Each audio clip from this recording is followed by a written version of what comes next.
A woman stood inside my horse corral with her two toddlers, inches from a 1,200-pound mare's hooves. She was taking photos. I jumped out of my truck. "Get your children out of there right now." She looked annoyed.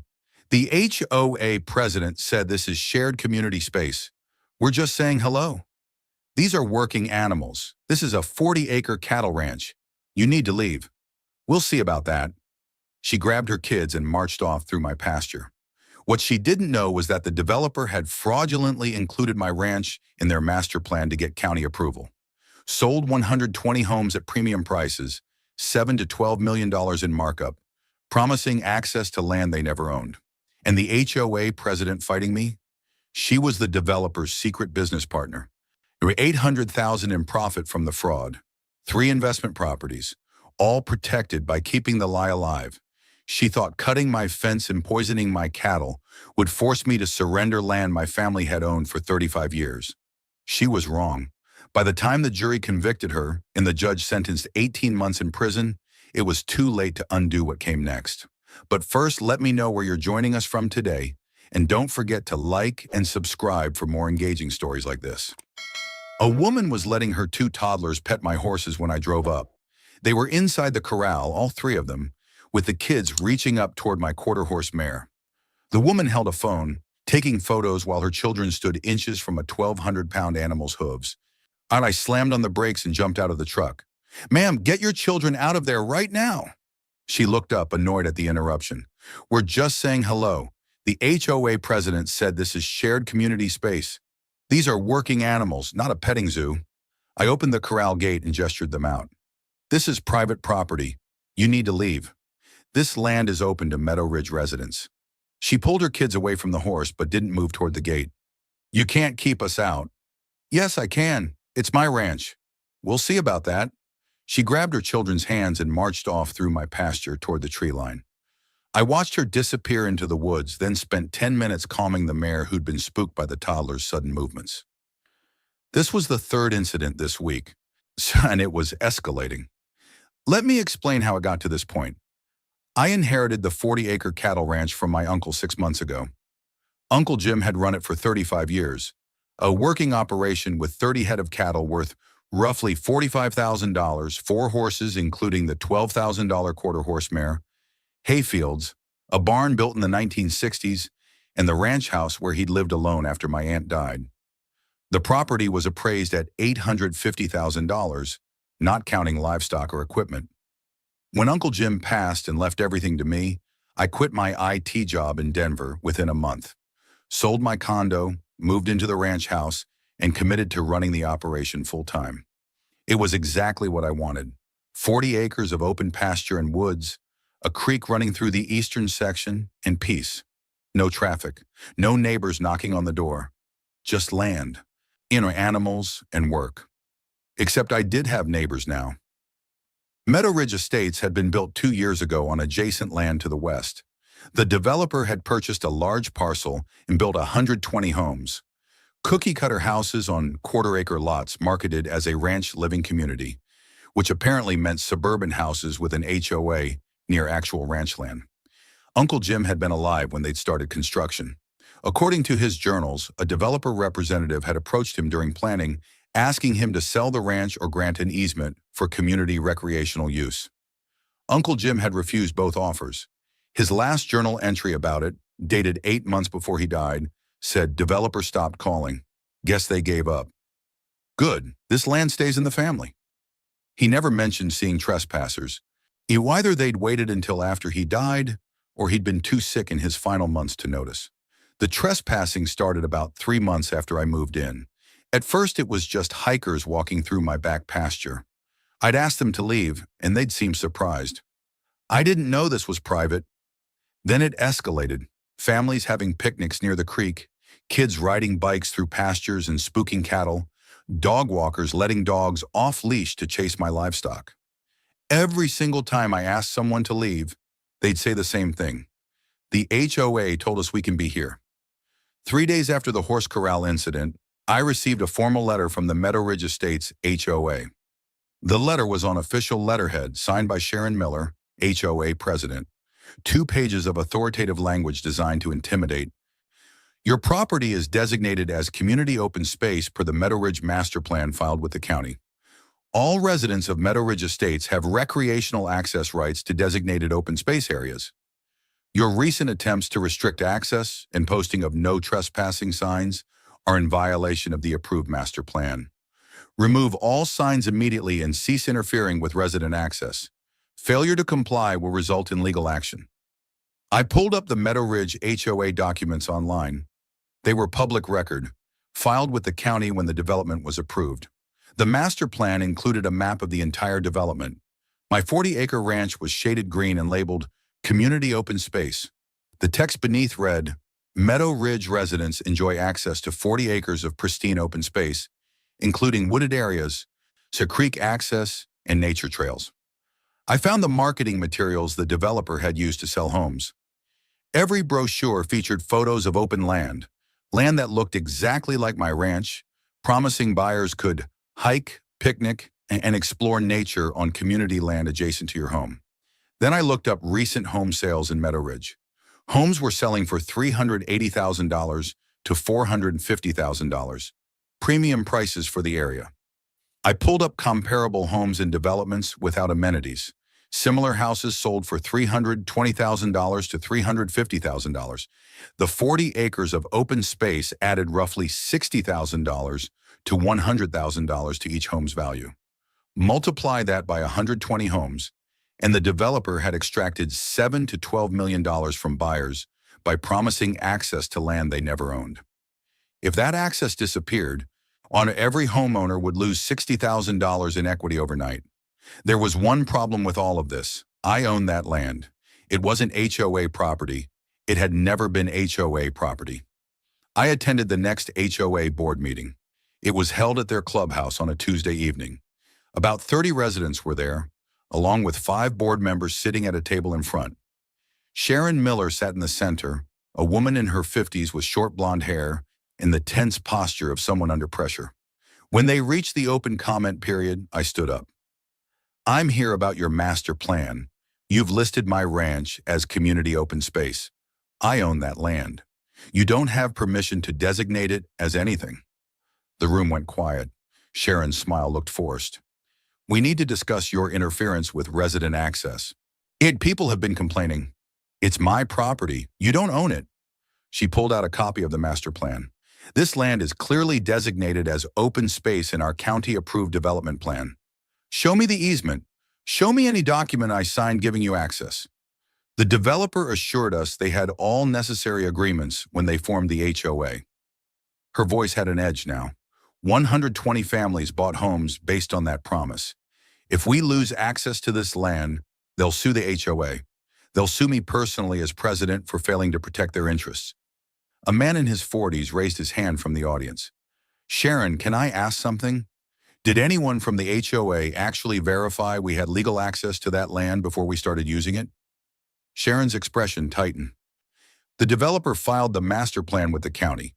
We relied on that documentation. But did anyone check the property deed? Get a title report? I'm a title insurance agent. If someone had asked me, I would have told them to verify the easement was recorded. Did anyone do that? Sharon didn't answer. The man sat back, shaking his head. We should have checked. I left the meeting and went straight home to pull my property deed. It was clear, 40 acres, legally described with exact boundaries owned by Uncle Jim since 1989, 35 years before Meadow Ridge Estates existed. No easements, no restrictions, no agreements with any HOA or developer. The developer, Summit Communities LLC, had filed the master plan with the county in 2022, showing my ranch as open space within their development boundary. And the county had approved the HOA based on that plan. But Summit had never owned my ranch, never obtained an easement, never even contacted Uncle Jim beyond those initial phone calls he'd refused. They'd just drawn a map including land they didn't own and sold homes promising access to it. The man who'd questioned Sharon caught up with me in the parking lot. I'm David Martinez, he said. I live 3 houses into the development. I want you to know, some of us think Sharon's handling this wrong. If you own that land and didn't agree, we don't have a right to be there. Tell your neighbors that. I am. Not everyone's listening yet. But some of us are. I sent Sharon a letter the next day. I own the property you've designated as community open space. Remove my property from your maps immediately.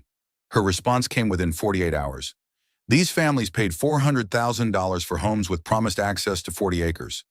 If I tell them that access doesn't exist, I'll have 120 lawsuits on my hands.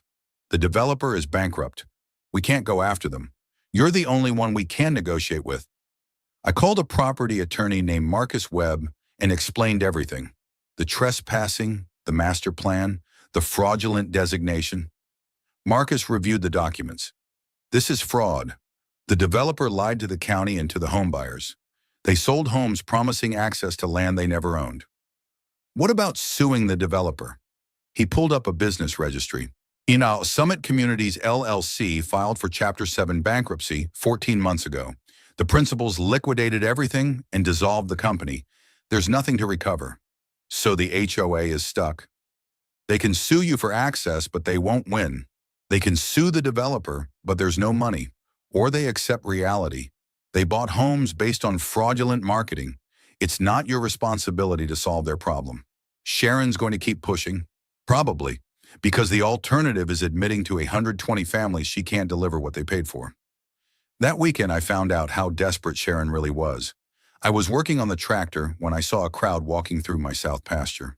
30, maybe 40 people with backpacks and water bottles. Sharon led them, pointing out landscape features like a tour guide. Away I drove out in my truck. This is a community nature walk, she said when I confronted her. These families paid premium prices for homes with access to this land. You're trespassing, all of you. Leave now. If we can't access this land, every homeowner loses $60,000 in equity. I'm not letting that happen. I called the sheriff. A deputy arrived and reviewed my deed and their master plan. This is a civil property dispute, he said. But ma'am, if he owns the land and he's asking you to leave, you need to leave. The crowd dispersed. Sharon left last, her face tight with anger. An hour later, my neighbor called. Your cattle are on Highway 34. I drove out and found 6 of my cows in the middle of the highway, not on the shoulder in the actual traffic lanes. A semi-truck was stopped 50 feet away, hazard lights flashing.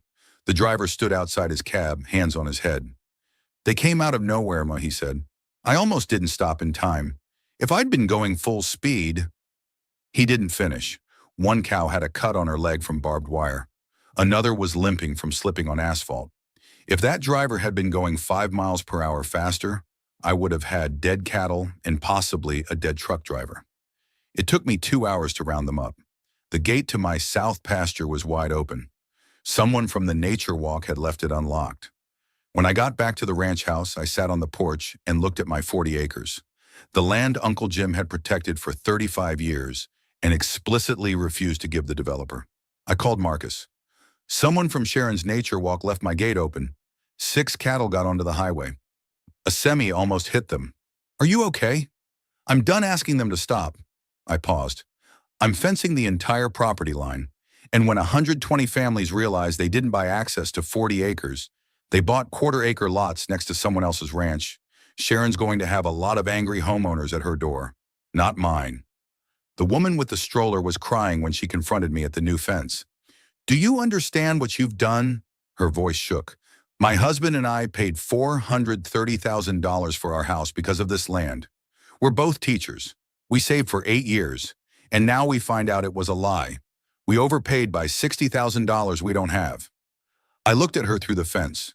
12 other HOA residents stood behind her, some angry, some just defeated. I'm sorry you were defrauded, I said. But it wasn't by me. You're the one with the fence. It's my property. It always was. She stared at me for a long moment, then walked away, pushing the stroller back toward Meadow Ridge. The fence had gone up 4 days earlier. The contractor arrived on a Monday morning with 3 crews and enough material to surround 40 acres. 6-foot cattle fence with 3 strands of barbed wire on top, heavy steel gates at every access point, and commercial-grade locks. You want signs? The foreman asked. Every 100 feet. Private property, no trespassing, working ranch. The installation took 4 days and cost $35,000. By Friday afternoon, my entire property was secured behind a fence that made it crystal clear where my land began and everyone else's ended. Sharon called an emergency HOA meeting that Saturday night. I didn't attend, but David Martinez, the title insurance agent who'd questioned Sharon at the previous meeting, texted me updates. 80-plus homeowners here. Sharon saying you illegally fenced off community land. People are angry. Someone asked if you actually own it. Sharon says the land is designated as open space in county records. Still not answering directly. Vote to authorize legal action against you? Just passed 62 to 18. The lawsuit arrived by courier on Tuesday. The HOA was suing me for interference with easement rights, breach of community access agreement, and intentional infliction of emotional distress. They wanted me to remove the fence, grant them a permanent recreational easement over my entire 40 acres, and pay their legal fees. They'd also filed for a preliminary injunction to force fence removal while the case proceeded. Marcus filed a counter lawsuit the same week. We sued the HOA and Summit Communities LLC for fraud, trespass, property damage from the cattle escape, and defamation. We demanded $500,000 in damages and a restraining order prohibiting HOA residents from accessing my property. Summit Communities is bankrupt, Marcus reminded me. We won't collect anything from them, but it establishes the fraud on the record. The preliminary injunction hearing was scheduled for 3 weeks out. In the meantime, the HOA hired an appraiser to quantify the damage of losing access to my ranch. The appraisal report was damning. For them, homes in Meadow Ridge had sold for $50,000 to $80,000 above comparable properties in nearby developments. The premium was entirely attributable to the promised 40 acres of community open space. Without that access, where the report estimated homes were worth 15 to 20% less than purchase price. Total loss to homeowners, $6 to $10 million in property value. Sharon took the report to the local news. The story ran that Thursday: ranch owner blocks community open space, home values plummet. Sharon was interviewed standing in front of my new fence. Our residents are devastated. Children can't play in nature anymore. Families who paid premium prices for homes with promised amenities are now trapped in properties worth less than they paid. This man is destroying our community out of spite. The reporter called me for comment. Marcus had told me not to talk to media, so I declined. That made me look guilty in the story, like I had something to hide. The comments section online was brutal. Greedy rancher cares more about cows than kids. Hope he's happy destroying 120 families. Someone should teach him what community means. The harassment started that weekend. Saturday morning, I found a section of fence cut. Someone had used wire cutters on 3 strands, creating a gap large enough to walk through. I repaired it and checked the security cameras I'd installed. No footage. They'd cut a section the cameras didn't cover. Sunday, 2 more sections were cut. I installed additional cameras. Monday, I found my ranch truck keyed in the grocery store parking lot. 4 long scratches down the driver's side. $2,000 in damage. Tuesday, an envelope with no return address arrived at my mailbox. Inside was a note written in block letters. Your cattle aren't safe, neither are you. And leave while you can. I filed police reports for all of it. The deputy who responded was sympathetic but realistic. Property disputes bring out the worst in people. We'll increase patrols, but we can't watch your place 24/7. The preliminary injunction hearing happened on a Thursday morning. The courtroom was packed. At least 40 HOA residents showed up to watch. The HOA's attorney argued for 30 minutes. Your Honor, homeowners relied on open space access when purchasing their properties. It was explicitly promised in marketing materials and included in the county-approved master plan. Removing that access now causes immediate and irreparable harm to property values and quality of life. The ranch owner installed this fence in bad faith, specifically to harm the community. Marcus stood up. Your Honor, my client owns the land. And the HOA has no recorded easement, no written agreement, and no legal right to access his property.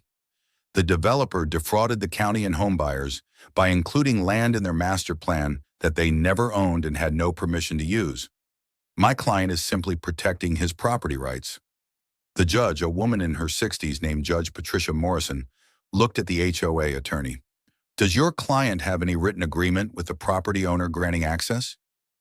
The master plan constitutes a binding agreement, Your Honor. It was filed with the county and approved as part of the development.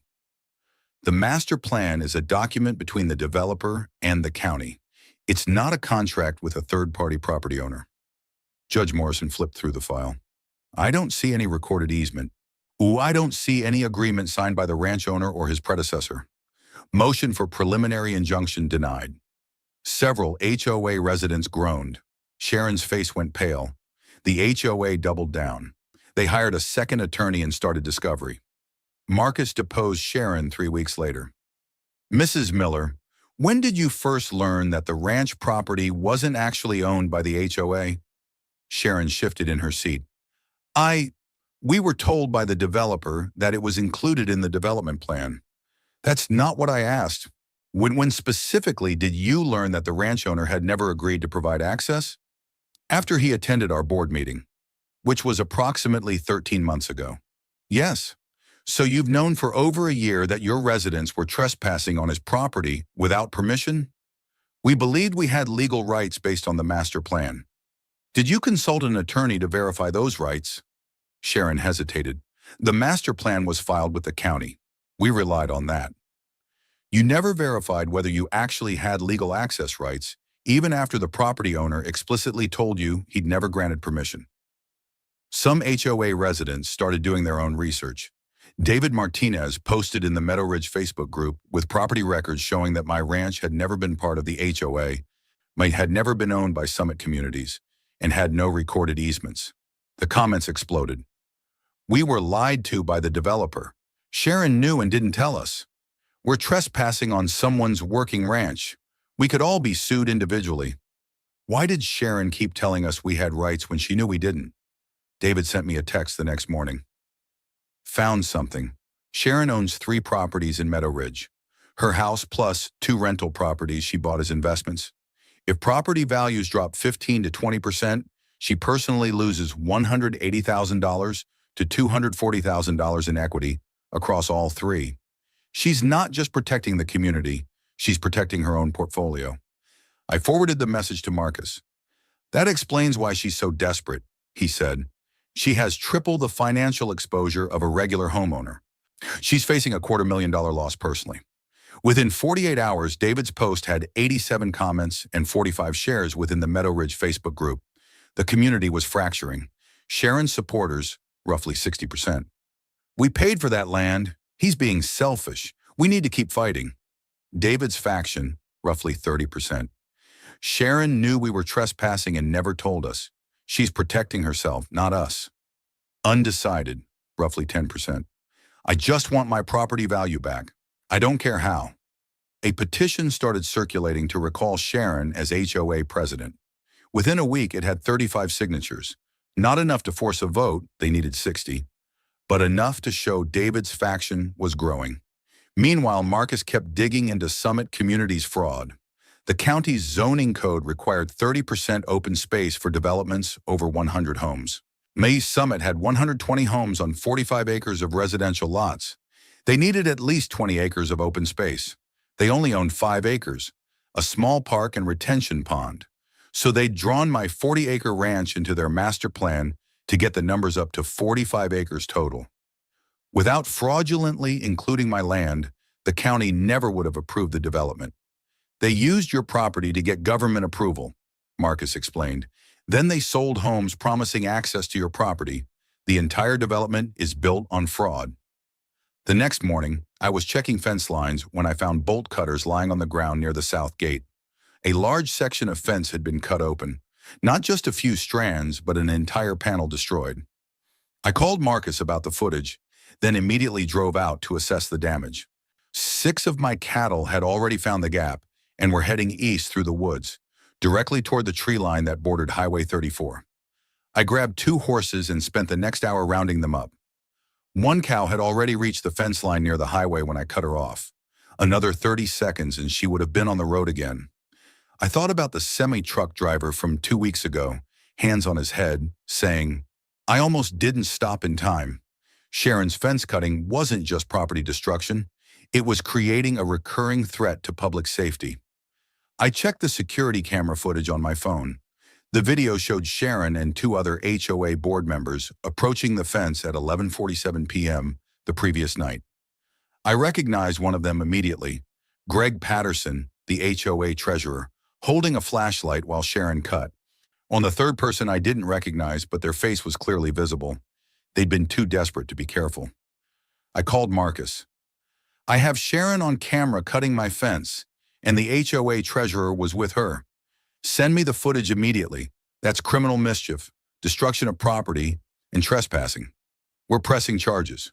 What happens now? Criminal charges first, destruction of property, criminal mischief, trespassing. The district attorney will review the video and decide whether to prosecute. Given the clear evidence and Sharon's position as HOA president, I'd say prosecution is likely. And the lawsuit? Their case just collapsed. Sharon's on video committing crimes against you while serving as HOA president. No judge will grant them an easement after this. I will file an emergency motion to dismiss their case and strengthen our countersuit. He paused. But there's something else you should consider. What? Sharon's desperate enough to cut your fence at midnight. That means she's facing consequences worse than criminal charges, probably financial collapse if property values drop. Desperate people make mistakes. Keep your cameras running. She might do something even more stupid. I found the first cow at dawn. She was lying on her side near the water trough, legs stiff, eyes open. It was Bessie, a 5-year-old Angus I'd bottle-fed as a calf when Uncle Jim was still alive. 20 feet away was her daughter, a 2-year-old heifer I'd been planning to breed next season. I ran to them, but I already knew. They were dead. I knelt next to Bessie, putting my hand on her neck. She was cold. Where she'd been dead for hours. Probably died sometime in the night while I was asleep, unaware someone was on my property poisoning my animals. Foam had dried around her mouth. I thought about Uncle Jim teaching me to bottle feed her, his hands steady and patient. These aren't just livestock, he told me. They're your responsibility. You take care of them, they take care of you. Someone had killed 2 of my cattle to hurt me, and it had worked. I called the vet immediately. He examined both cows and took samples from the water trough. When the results came back the next day, his voice was grim. Antifreeze poisoning. This was deliberate. Cattle won't drink antifreeze naturally. Someone dumped a large amount in the trough. 2 healthy breeding cows worth $8,000. But it was more than financial. Someone hated me enough to kill my animals. This had started 2 weeks earlier, the morning after I'd filed criminal charges against Sharon Miller.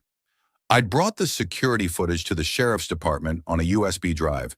Sharon Miller and HOA treasurer Greg Patterson clearly visible at 11:47 p.m., bolt cutters in hand, cutting through my fence. That's criminal mischief at minimum, the deputy said.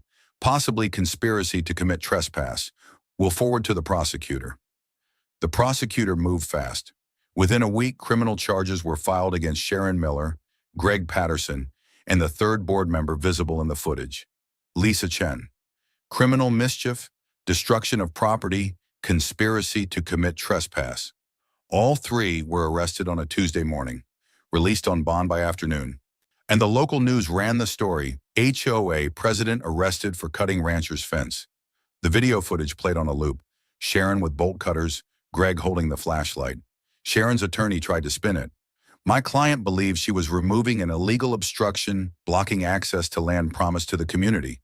The prosecutor shut it down. It's not her land. You can't destroy someone's property because you disagree with property records. That's vigilante justice. The HOA board fractured. The 2 board members not facing charges resigned within 48 hours. David Martinez called an emergency election and was elected interim president with 78% of the vote. He called me 2 days later. Can we talk? We met at my ranch. David stood at the fence looking at my cattle. Most homeowners didn't know we were trespassing, like we were lied to by the developer. When Sharon told us we had access rights, people believed her. Sharon knew the truth for over a year. I know, and now she's facing criminal charges, and our community is divided. He turned to face me. We want to make this right. What would it take to give us some access? Not all 40 acres, but something? I'd been thinking about this. I'm running a working cattle ranch. I can't have people in my pastures. But there's a 5-acre section near the creek on the eastern edge. It's separated from my active ranch land by tree lines. I'd consider a limited easement to that section only. What would you want? Fair market value for the easement. All my legal fees paid, about $35,000. Criminal charges resolved, and a fence maintained by the HOA to keep people in that 5-acre section. If residents wander onto my active ranch land, the easement revokes automatically. David called me 3 days after his election. I need to tell you something. I've been going through the HOA's financial records and I found irregularities. What kind? Greg approved payments to several vendors I can't find record of services for. There's a landscaping company that supposedly maintains common areas. We've been paying them $3,000 a month for 2 years, $72,000 total. I called them. They haven't done work for Meadow in over a year. Where's the money going? I don't know yet, but Greg approved all the payments. There are 3 other vendors with similar patterns. At least $150,000 over 2 years, possibly more. Does Sharon know? She signed off on financial reports that included these payments, and either she was in on it or she wasn't paying attention. The appraisal for the 5-acre easement came back at $250,000. David presented it at an HOA meeting. That's $2,100 per home. It's not the 40 acres we were promised, but it ends the lawsuits. The response was divided. Some were willing to pay, others were furious. We already paid for 40 acres. Sharon launched a campaign against the settlement, posting daily in the Facebook group, "Don't pay the rancher, he's extorting us. We have legal rights to all 40 acres, not just 5. Stand strong." David responded publicly, "Sharon, you're facing criminal charges for cutting his fence." Our lawsuit was dismissed. We're not winning in court. The settlement vote happened 2 weeks later. David needed 75% approval, 90 of the 120 homeowners. On the final tally, 68 votes in favor, 52 votes against, short by 22 votes. David called me after, frustrated. "I'm sorry, Sharon convinced enough people you'd eventually cave if we kept fighting. What now?" "I keep trying, but it might take Sharon's criminal trial to change minds."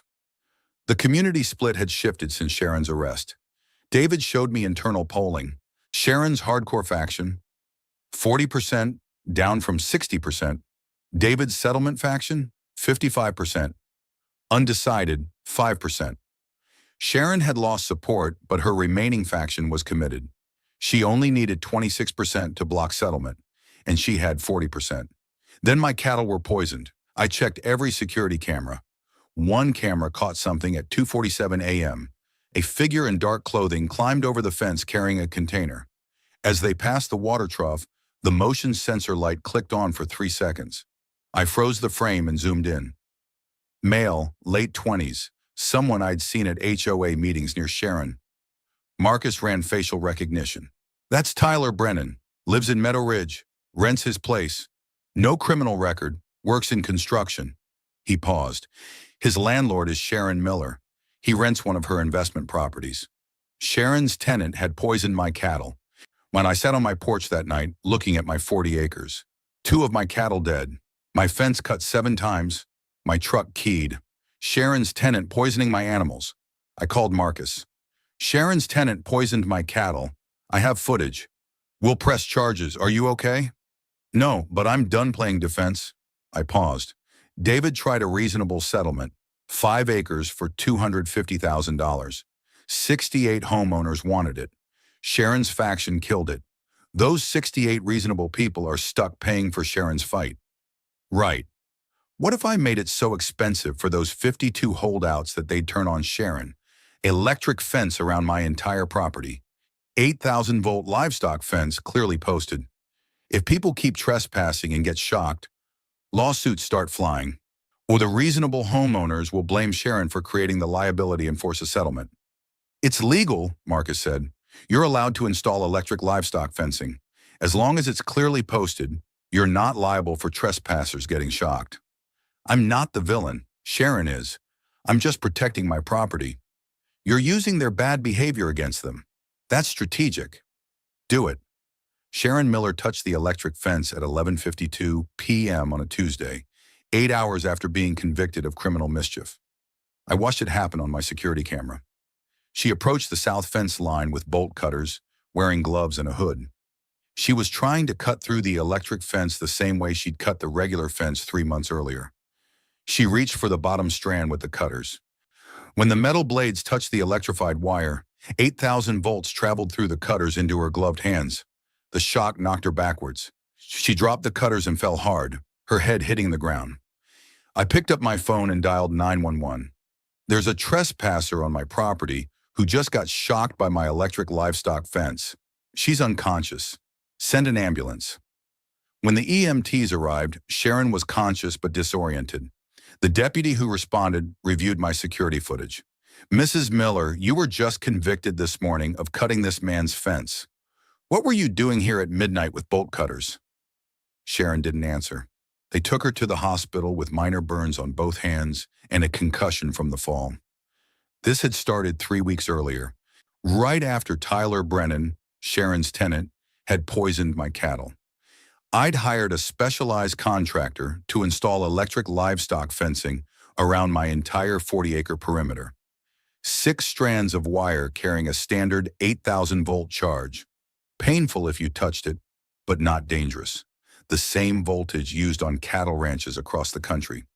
Warning signs every 50 feet. Danger, electric fence, do not touch, and private property, working ranch, trespassers will be prosecuted. Cost, $18,000. The fence monitor alert came 3 days after installation.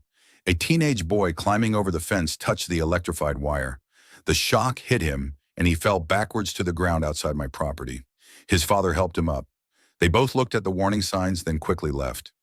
The angry email arrived the next morning. "Your fence shocked my son. This is dangerous and probably illegal." I replied, "Warning signs are posted every 50 feet.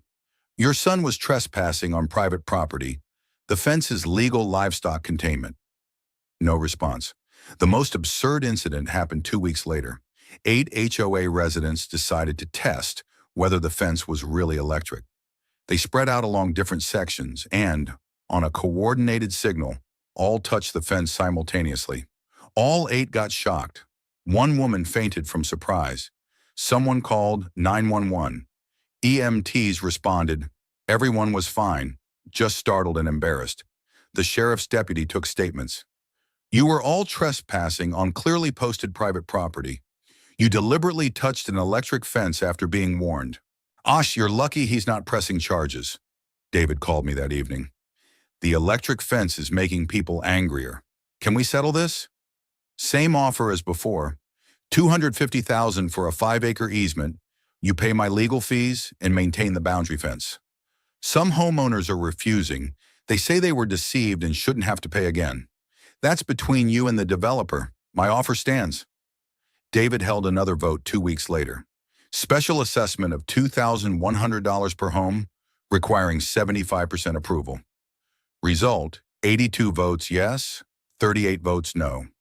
68% approval. Still short.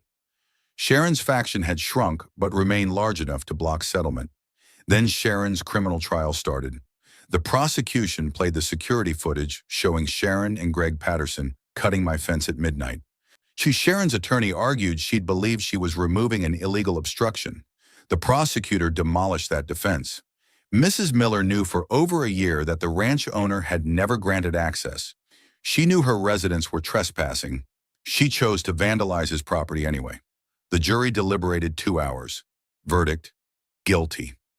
Judge Morrison sentenced her to a $5,000 fine, 100 hours of community service, and 1 year of probation. She also had to pay $2,500 in restitution.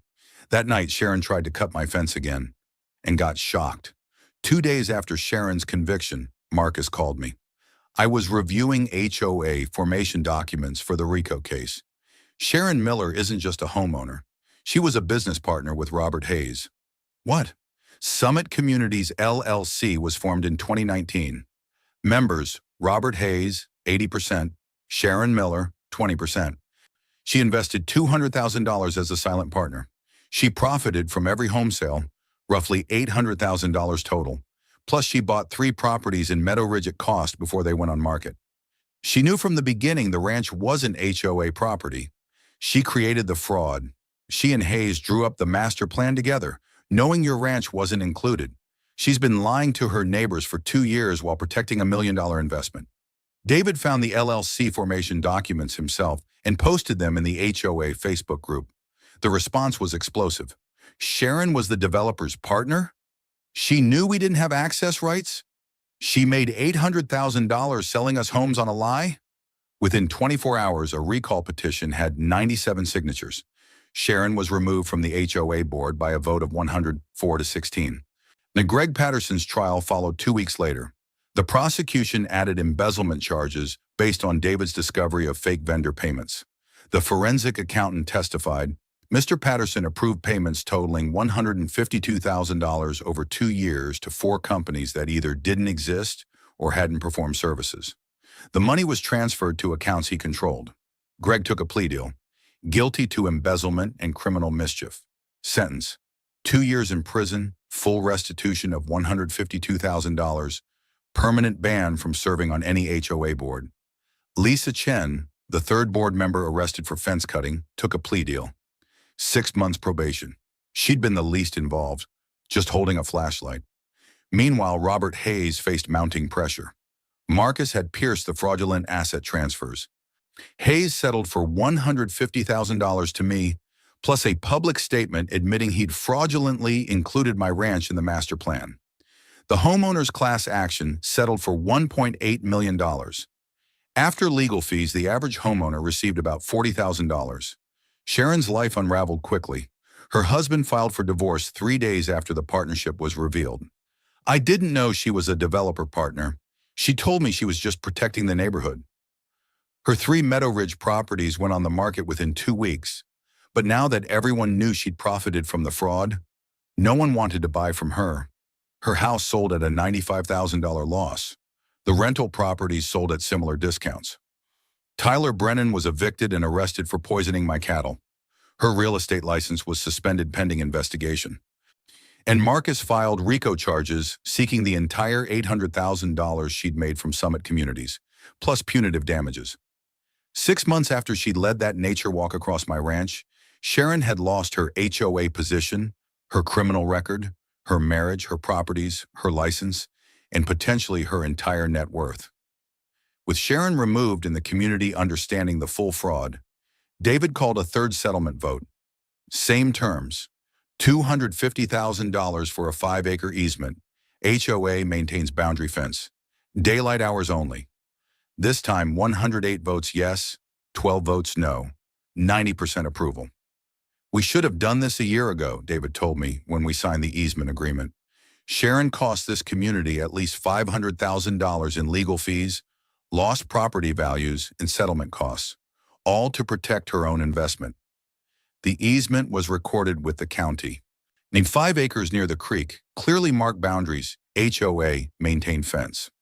Meadow Ridge residents finally had their open space, not the 40 acres they'd been promised, but something real and legal. My fence stayed up around the rest of the 40 acres.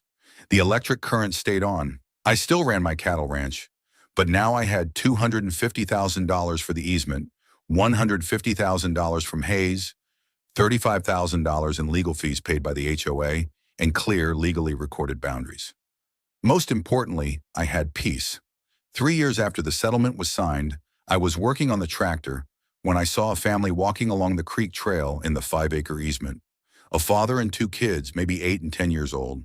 They stayed on the marked trail, respected the boundary signs, didn't venture onto my active ranch land. The kids stopped to watch my cattle grazing in the distance, pointing and talking quietly. Then they continued down the path and disappeared into the trees. This was how it was supposed to work. Legal access, clear boundaries, mutual respect. My phone rang. It was David Martinez. Thought you should know, Sharon Miller was released from prison yesterday, served 14 months of her 18-month sentence. I watched the trail where the family had disappeared. Is she coming back here? No. She moved in with her sister in Arizona, lost her real estate license permanently, banned from serving on any HOA board for life. From what I hear, she's working retail. She'll never come back to Colorado. Good. Thought you'd want to know it's really over? It's been over for 3 years, David. Anchor, but I appreciate the call. That fight had started 3 years ago with 12 people having a picnic on my ranch. It had ended with Sharon Miller in prison and the county completely reforming how they verified development applications. Let me tell you how we got here. Right after Sharon was removed from the HOA board in Module 4, Marcus had continued digging through discovery documents. He found an email chain that proved Sharon hadn't just participated in the fraud, she'd designed it. The email was dated March 15, 2021, 8 months before Meadow Ridge broke ground. Hayes to Sharon.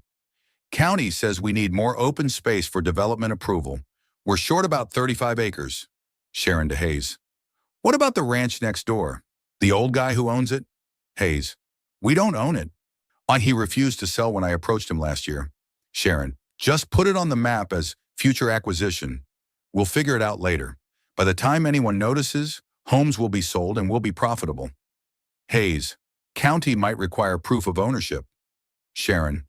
Tell them it's part of the long-term plan. They want the development. They need the tax revenue. They won't look too closely.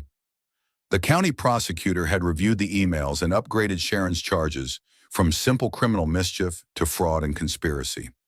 The original conviction in Module 4 had been for fence cutting with probation. These new charges carried prison time. Sharon's fraud trial happened 4 months after her first conviction. The prosecution was methodical. They presented the full email chain showing premeditated fraud. They showed her $800,000 profit from the development. They demonstrated how she'd lied to the HOA board and homeowners for over 2 years while protecting her personal investment. Sharon's defense was weak. I believe we could eventually acquire the ranch through negotiation. The prosecutor's rebuttal was devastating. You never even tried to negotiate fairly. You never offered market value for an easement.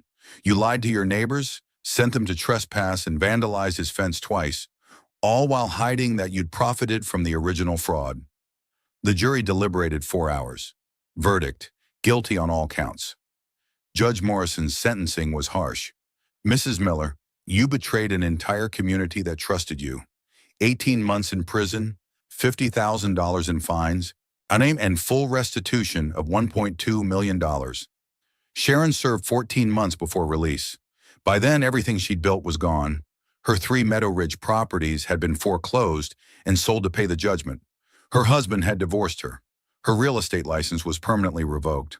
Her savings were depleted by legal fees and fines. She'd gambled everything on a lie and lost everything because of it. Robert Hayes fared even worse. He was sentenced to 3 years in prison and ordered to pay $2.5 million to the homeowners' class action. The fraud debts weren't dischargeable in bankruptcy. The judgment would follow him for life. Meanwhile, I'd used the settlement money to transform the ranch.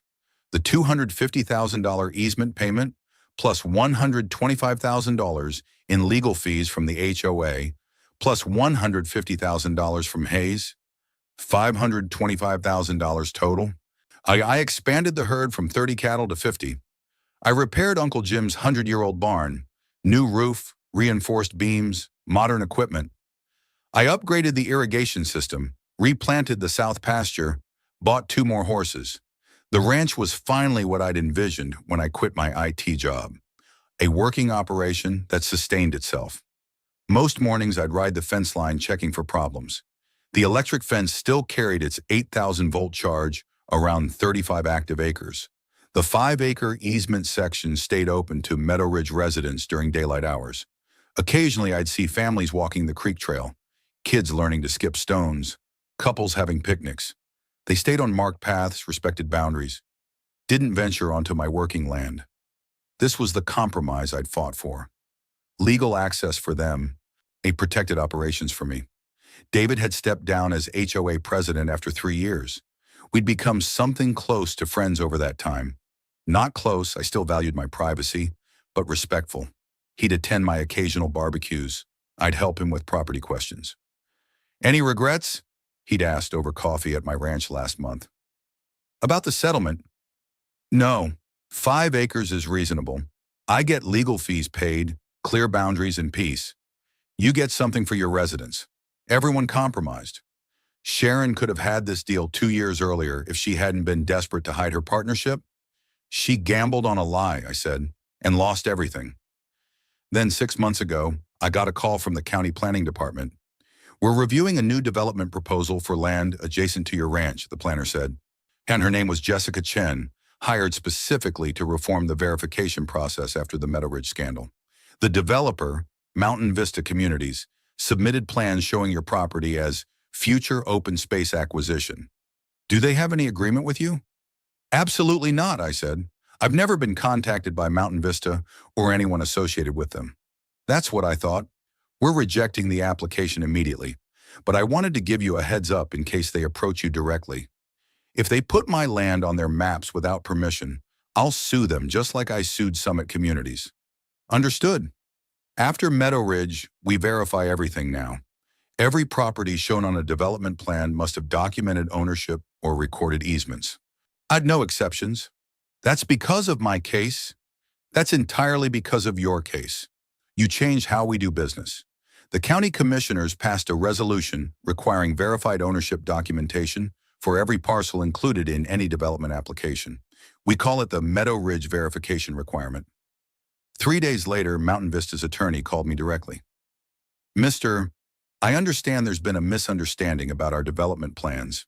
We'd like to discuss potentially purchasing an easement across your property for community recreational access. There's no misunderstanding, I said. You included my property in your plans without contacting me or obtaining permission. That's fraud, not a misunderstanding. We were under the impression the previous owner had expressed interest. The previous owner was my uncle. He's been dead for 4 years. And if you'd done any research, you'd know he explicitly refused to sell or grant easements to the last developer who asked. I'm not interested in selling. I'm not interested in easements. Remove my property from your plans and don't contact me again. We're prepared to offer very competitive terms. I said no. If you include my property in any future plans without permission, I'll sue you for fraud and seek the same judgments I won against Summit Communities. My attorney is Marcus Webb, if you'd like to research how that worked out for the last developer. He didn't call back. I sat on my porch that evening, watching the sun set over my 40 acres. My cattle were settled for the night. The ranch was quiet. Uncle Jim had taught me something when I was young. Property rights aren't about keeping people out. They're about having the right to say yes or no on your own terms. Sharon never understood that. She thought she could take what she wanted because she needed it, because a majority wanted it, because it would help property values. She never asked fairly. She never negotiated honestly. She just lied and grabbed and hoped no one would stop her. I'd stopped her. It cost me 18 months of fighting, 2 dead cattle, and more stress than I'd wanted. But I defended my property rights, and in doing so, I changed how the system worked. The next developer who tried to include land they didn't own would face the new verification requirements. The next HOA that claimed rights they hadn't earned would remember Meadow Ridge. And the next county planner would verify ownership before approving any map. One rancher defending 40 acres had protected every property owner in the county. I thought about the easement agreement, 5 acres near the creek where Meadow Ridge residents could legally access nature. It was a compromise. They didn't get the 40 acres Sharon had promised them, but they got something real and legal. I didn't get the complete privacy I'd originally wanted, but I kept my working ranch intact and got fair compensation. Both sides had given something. That's what compromise looks like when everyone understands property rights. Uncle Jim would have been proud. He'd protected this land for 35 years against developers who wanted to buy it cheap and subdivide it. When he passed it to me, I'd made a promise to do the same. When I'd kept that promise, the land stayed in the family, the ranch thrived, and the boundaries were finally clear and respected. Most importantly, I had peace. The county planning director called me 6 months after Sharon's conviction. We've completed our internal review of the Meadow Ridge approval process, Linda Hernandez said. We need to talk about what happened and how we're fixing it. We met at her office downtown. She laid out a thick folder of documents, the original Summit Communities application, the fraudulent master plan, the approval chain. Every person who reviewed this application assumed someone else had verified property ownership, she said. The developer submitted a map showing your 40 acres as open space. We approved it because the map looked official and the development met our open space requirements. No one actually checked whether they owned the land or had easements. That's a pretty big oversight. It's systemic failure, and it's not just Meadow Ridge. She pulled out 3 more files. We found 3 other developments in the county that use similar tactics, showing private land as HOA open space without owner permission, all built by developers associated with Robert Hayes. How much private land are we talking about? 120 acres across 4 developments. Your case exposed a pattern of fraud we'd been approving for years. The county implemented sweeping reforms. The Meadow Ridge verification requirement became official policy. Developers must provide documented proof of ownership or recorded easements for every parcel shown on development plans. No exceptions. Applications showing private land require notarized letters from property owners confirming agreements. Linda hired 2 new staff members whose only job was verifying property ownership on development applications. "We'll never approve another fraudulent map," she told the county commissioners. "Not after what happened to that rancher." The reforms spread. Neighboring counties reviewed their own approval process and found similar patterns. Jefferson County discovered 5 developments with fraudulent open space designations. Boulder County found 8. Across the state, property owners were learning they'd been included in HOA master plans without permission. My phone started ringing. Other ranchers, other rural property owners facing identical situations, HOAs claiming their land as community open space based on fraudulent master plans. Or a rancher in Jefferson County. "They're saying my 20 acres is their nature preserve. I never agreed to this." A farm owner in Larimer County. "The HOA is leading trail rides through my pastures. They say it's in their master plan." I shared Marcus's contact information, explained the legal strategy, walked them through what I'd learned. Within a year, 12 property owners had filed similar lawsuits. 11 won. The 12th settled before trial. We formed an informal network, the Property Rights Defense Coalition. Monthly calls where rural property owners shared information about predatory development practices. We identified patterns, warned each other about specific developers, shared attorney recommendations. The story reached the state legislature. Representative Karen Mitchell from Rural District 23 had been following my case, as she introduced the Truth in Development Act, legislation that would criminalize developers including land and master plans without documented owner permission. She invited me to testify during committee hearings. Developers like Robert Hayes and Sharon Miller treated private property as something they could claim on paper and worry about later, I told the committee. They defrauded county governments, home buyers, and property owners. The only reason I kept my ranch is because I could afford to fight an 18-month legal battle. Most rural property owners can't. This law would protect them before fraud happens, not after. The bill passed with bipartisan support, rural Republicans and property rights Democrats voting together. The governor signed it 18 months after my case began. Any developer who knowingly includes property they don't own in master plans now faces felony fraud charges and mandatory restitution. Meanwhile, Meadow Ridge was stabilizing under David's leadership. He served 3 years as HOA president, focusing on transparent governance and realistic expectations. The 5-acre easement was well maintained. Mulched trails, native plantings, clear boundary markers. Residents respected the boundaries. No more trespassing incidents. Property values had initially dropped 15% after losing the fraudulent 40-acre open space claim. But within 3 years, values recovered fully. Turns out buyers prefer honest communities with realistic amenities over fraudulent promises. The 5-acre easement was real and legal. That mattered more than the phantom 40 acres. My relationship with Meadow Ridge residents improved. Most of them understood now. They'd been victims of Sharon and Hayes' fraud, just like me. Some became friendly. I was occasionally invited to HOA events, attended as a guest. I allowed supervised school field trips to see the working ranch. Educational, controlled, respectful. Good neighbor policy, but with firm boundaries. The ranch thrived. Settlement money from the easement, Hayes and legal fees, $525,000 total. Let me expand operations. The herd grew from 30 to 65 cattle. I repaired Uncle Jim's barn, installed modern irrigation, upgraded equipment. The ranch became profitable for the first time in a decade. Sharon served 14 months before release for good behavior. She moved to Arizona, worked retail, lived with her sister, and she'd lost everything. 3 properties foreclosed, savings depleted, real estate license revoked, marriage ended. Occasionally, she posted bitter social media rants about government tyranny and property theft.